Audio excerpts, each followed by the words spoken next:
Late this past Saturday, as the world was supposedly coming to an end, the Republican-controlled Minnesota House of Representatives approved placing a state constitutional amendment to ban same-sex marriage on their 2012 ballot.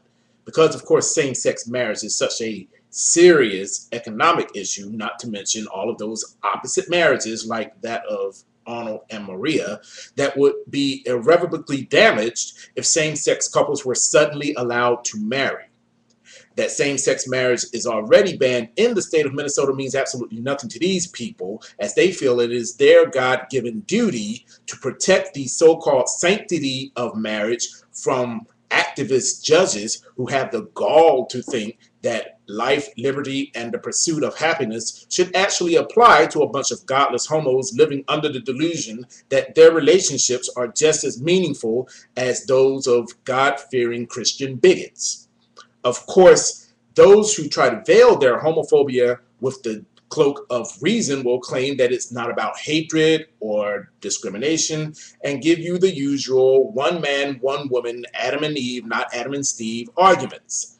But I've often been struck by those less sophisticated arguments that somehow seem to suggest that heterosexuality is so tenuous and so fragile that I could just walk up to some big burly construction dude, whip out my junk, say, "Put it in your mouth, big boy," and have an instant happy ending.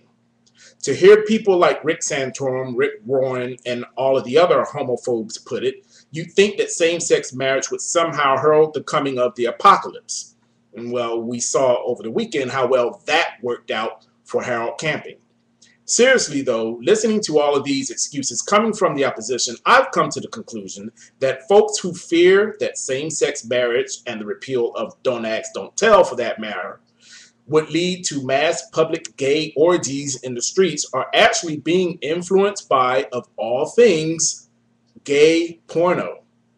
Now, as a gay man who admittedly has seen his share of gay porno and has a rather extensive collection of it, which is to be destroyed upon my death, I can personally assure these people that what they see in these films never, ever, ever happens. I have yet to be pulled over by a state trooper who offers to let me off on a speeding ticket if I got him off first. Likewise, I've never picked up a hitchhiker offering to give me a blowjob in exchange for a lift. I know quite a few military personnel, including gay ones, and they assure me that no instances of spontaneous gay man sex has ever broken out in any of their barracks. I belong to a predominantly gay gym, and to date I've never engaged in any kind of sexual acts while doing bench presses. And while I'm sure some form of gay sex activity goes on in prison, I think it's a safe bet to assume that it's nothing like what you would see in porno. In fact, nothing in gay porno, or straight porno for that matter, is real. Got that, righties? It's all fantasy, fake. Much like the excuses that the right-wing homophobes make up to explain their opposition to same-sex marriage. In essence, when you really break it down, all of these excuses, be they pornographic, biblical, political, etc., all of them come down to good old-fashioned bigotry, much the way it was with interracial marriage.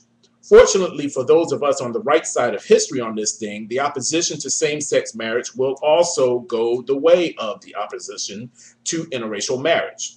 We already see it happening with the repeal of Don't Ask, Don't Tell, the White House's dropping of its defense of the Defense of Marriage Act, and the fact that more than half of the country now supports actual same-sex marriage in name and in practice.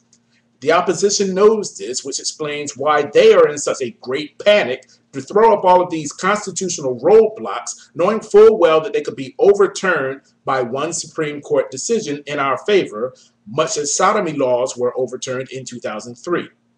Same-sex marriage is going to become a reality. Whether it will happen in this administration or in the future, it's going to happen.